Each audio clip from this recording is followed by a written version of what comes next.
Are you happy with the outcome of Roger Me? Oh, I'm very happy. It's way beyond anything I could have hoped for. I mean, I thought people would like it. I mean, when I was making, and I thought the time was right. I thought, there really needed to be a response to the '80s. The '80s wasn't just a decade for the yuppies. There was a lot of people in the '80s that didn't do very well, and we don't see their stories on the evening news. So I wanted to tell their story. Now, looking at 2020 hindsight, would you change? What would you change in the movie if you could have changed something before it went across? Would you change anything? I would have dropped 50 pounds. That's about it. No, I wouldn't change a thing. Anything you'd Not want a thing. Honest to God, not a thing. I've looked at that, and the first few times I saw it, I kept looking like, yeah, and I said to myself, no, it's just the way I want it. It tells just the story I want to tell, and about all I need to do is get out and run around the block a little bit, and I'll live a long life. So, what's your reaction to what people are saying about the movie and everyone else's reaction? What's yours? Well, my reaction is great. I mean, here in Flint, the response has been fantastic. It's been, I think if you saw the Donahue show, I think it was a good indication of the pro and con on the movie, and the people who were for the movie, I think, outnumbered the people against it 5-1. So it was nice to see that, and I get great response from everybody on the street. Your success on Roger Me is going to pour over in your next film. You think it's going to encourage sales or discourage to some people? Well, no, yeah, I think it'll be a big help. I think especially on video. Warner Brothers is going to be shipping close to 100,000 copies of this videotape, and they say that each videotape rents maybe 100 times. And if 2 or 3 people see each time it's rented, that means 20 to 30 million people will see Roger Me just on videotape. So I think I'm very happy about that, and I'm sure it'll help the next movie. If I get out and run, I think that's the critical thing, because otherwise it's not doing much for me. I'm not getting any dates or anything. Oh. It's been rough. Okay. Now the amount of money that you've gained on this. Yeah. Have you been approached by any filmmakers about financial support, such as the Center for Alternative Media? I know that. Oh yeah, no. A lot of people have written, and we're going to give out $100,000 a year indefinitely. Where are you spending your money? Where's this money going to? Right now, I've already given money to documentary films on the homeless, a documentary film that's being made on the U.S. invasion of Panama, a documentary that's being made on the Middle East.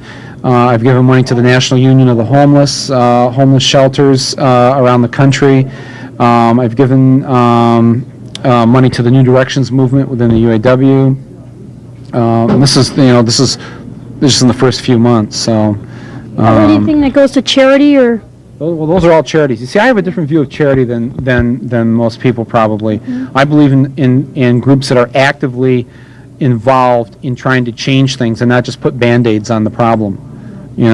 It's one thing to provide free turkeys for the poor every Thanksgiving. It's another thing to get out there and politically organize to permanently change things so that we don't have people starving in this country. And that's really what I prefer to do. And I'm going to give money to candidates next year in the Flint elections. I'm going to give money to the group that's going to hopefully start the Flint Voice back up. So anything I can do to try and help things, that's what I'm going to do with it. Let's talk about the Flint Voice. Are you going to have any, besides giving money, are you going to run it or? No. I mean, I might write. I'll write for it, but I'm not going to be the editor. It'll have to be somebody else. Because I'm going to be making movies. This is a full-time job. So, but I really hope, because there already is a group of people that wants to get it going. They just haven't found somebody to be the editor. So, are you looking for a job? Next question. What was it like to have the national spotlight on Donahue, David Letterman, and Arsenio Hall? And, you can't be mad at the attention that you've received. No, I mean, all those shows helped the movie. The day after the Donahue show aired nationally, the attendance for Roger Me went up 150%. It was incredible to see the admissions to the theaters the day after Donahue, what that did for the movie. It was fantastic, and it was I mean, it was nice to, I mean, Arsenio Hall, to meet him. He's a nice guy, Letterman, nice guy. Jay Leno, great guy, Harry Smith, CBS Evening News, a real jerk. No, the CBS Morning News, that's what it was. Yeah, Now, have you gotten any fan mail? You'd think that you would with all the attention. I get about 100 letters a day. I get an average of 100 to 120 phone calls on my answering machine a day. You return those calls? 120 calls a day? Are you crazy? Do you return any of those calls? I return very few of them at this point because I've been on the road. Now, if you were Roger Smith, how and you had someone like yourself, the same thing, how would you handle it? Oh, I think he should have talked to me. I mean, I think other corporate executives would have talked to me. I think, but what was he going to say? I mean, he was in a funny position. Here he was making $5 billion in profits a year for the company, record profits, #1 Fortune 500 company in the world, and at the same time he's laying off tens of thousands of people. How did that happen? You're supposed to lay off people when you're losing money. The American dream used to be that if you worked hard and the company prospered, you prospered. Now it's you work hard, the company prospers, you lose your job. That is the weirdest equation that makes no sense at all, and it's ruined the lives of thousands of families here in Flint. You throw 30,000 people out of work, you have more divorce, more suicide, more drug abuse, more alcoholism, all the things that go with high unemployment. And I don't want to live in a society like that. I want people to have a decent life, and I don't think it's a lot to ask for. And again, we're not asking GM to keep jobs when they're losing money. They're not losing money. They're making money. They're making money. Why are they throwing people out of work? The light trucks that they build here in Flint, they're among their highest selling vehicles. Why is only one line working over there now at the truck plant? What's their excuse? And it's not an outdated factory. That's an excuse they love to use. It's an outdated factory. That factory was built in the 50s. That's not outdated. What's the problem here? Now, Roger's retiring, but you're happy to know that. Do you think you drove him out? I'm not happy. Oh. I'm not happy, because I mean, we want him to still be in office when it comes out on HBO. Well, do you think you might have driven him to like an early retirement type plan? Are you another process server? Am I being sued by Roger Smith now? No. No. All chairmen retire at age 65, and his birthday is in September, and so that's why he's retiring. It had nothing to do with the movie, Now, I have to ask you this. That's okay. Okay. Sorry.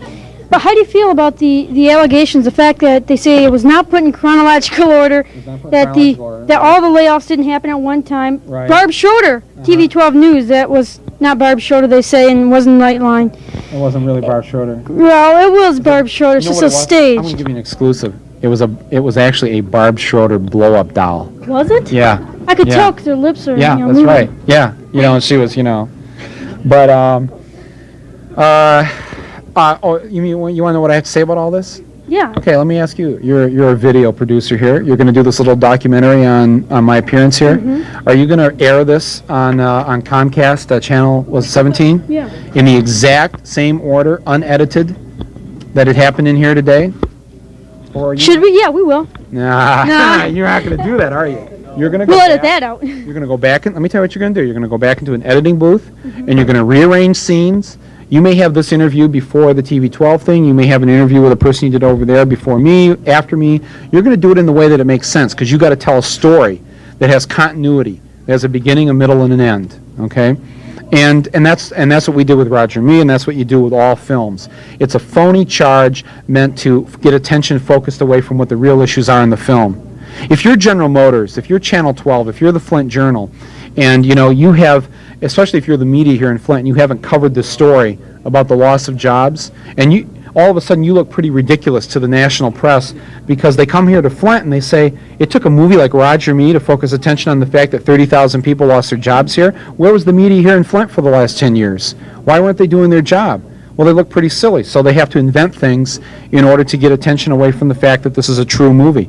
Everything in this movie is true. Everything happened. It happened in the exact same context I said that it happened in. And if you live here in Flint, you know it. And ask anybody in Flint if they've seen this movie. They know that movie's the truth. You know? Does that make sense to you? Or? Yeah, it does. What do you have to say about the? I think it was the president of Channel 12 and then Channel 7 saying that in Channel 7 in Detroit saying that they did not drive away. They really did drive away the Nightline van, but it was recovered on time, and Barb Schroeder wasn't really there. But who cares? I mean, was it really? The van was really stolen. That's the point. You see, the satellite van was stolen. Okay, and it's in the movie to prove a point, which is that we have a very high crime problem here in Flint, and that even the media isn't safe when they try to do a story on the crime problem. Their truck is stolen while they're doing the story. I mean, it's very ironic, it's funny, and it's sad at the same time, and that's why it's in the movie. Now, what the Flint Journal, what Channel 12 want to do is split hairs. What they want to say is, well, you see, it wasn't really ABC Nightline, it was ABC owned station in Detroit. It was their van. It wasn't the Nightline van, it was the ABC van. Who cares? I mean, does anybody really care? Was Barb Schroeder really there live at that time? Barb Schroeder was there doing a report at the time. We bought footage from Channel 12.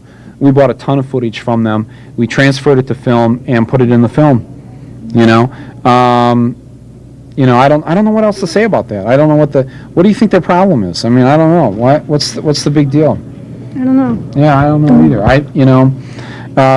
There's one essential truth, and that's 30,000 people have lost their jobs in this town, and we've gone to hell in a handbasket as far as I'm concerned. And what's been the response from the politicians and the media? Let's build Auto World. Let's spend $100 million and think that 1 million people a year are going to come here and spend their vacation. I love this place, but I'm smart enough to know that 1 million people a year aren't coming here on their vacation.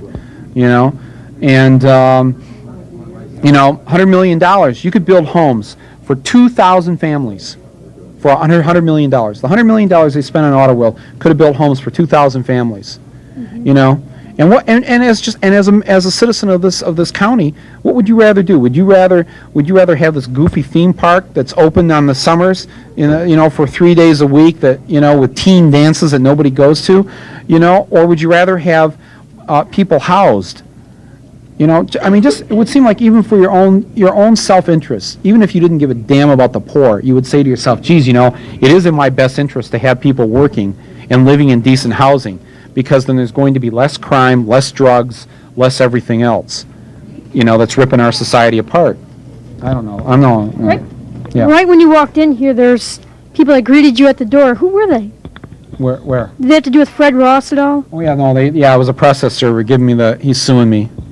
He thinks he's a star of the film, I can see, Hollywood agents have called him, wanting him to be in their movies. Seriously. So I think it's kind of gone to his head. I guess that he claims that you said it was going to be a non-profit film and he wanted money Well, I didn't claim anything other than to tell him exactly what we were doing, which is making a film about the economy here in Flint. And I didn't go through him to begin with. I went to Sheriff Joe Wilson, and we went and we filmed evictions that were happening out in public as news events. And, I've seen Channel 5 and Channel 12 film Fred Ross at evictions. How come he's not suing them? They put him on their evening news, they sold commercial time, and their corporations made millions of dollars last year in profits because they were able to, have Fred Ross and others on the evening news. Why aren't they being sued? You say it's a personal attack that's being financed by somebody else here in town, and that's the story that'll come out when some media person wants to dig into it. And if you look at this lawsuit, they're not suing Warner Brothers. That's very odd. Warner Brothers owns the film. Warner Brothers has the money. The first thing they teach you in law school is you sue the deepest pockets. You sue the deepest pockets. Why aren't they suing Warner Brothers? Why are they just suing me? What's the point here? So he's not going to get one nickel, not one nickel, as far as I'm concerned. And in fact, as I said to Channel 12 earlier, what I will do is, in addition to having already paid the rent for the 4 families in the film that were evicted. I've got their rent paid for the next 2 years. I'll pay the first month's rent of, I sound like the guy on New York Carpet World. I'll pay until Saturday, a one-time only sale. The guy's on every week saying it's a one-time only sale. No, next week, starting on Monday, for 5 days, whoever's evicted by this man, I'll pay their first month's rent, up to $400. You know, I don't know. Is that? I mean, I don't know what our home's renting for now these days. $400 good enough? 900. Come on, where do you live? Well, we wish you the best of luck in hoping your trial too. In my trial? Yeah. Hey, no. Yeah. Where's my other? I just got sued again here while we were sitting here. Where's the other one? Even as we speak. Even as we speak, another process server walked in. You heard it first here too. Huh?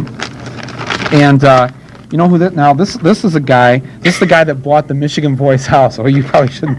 I wrote a little message to the Yeah, I to the see process server.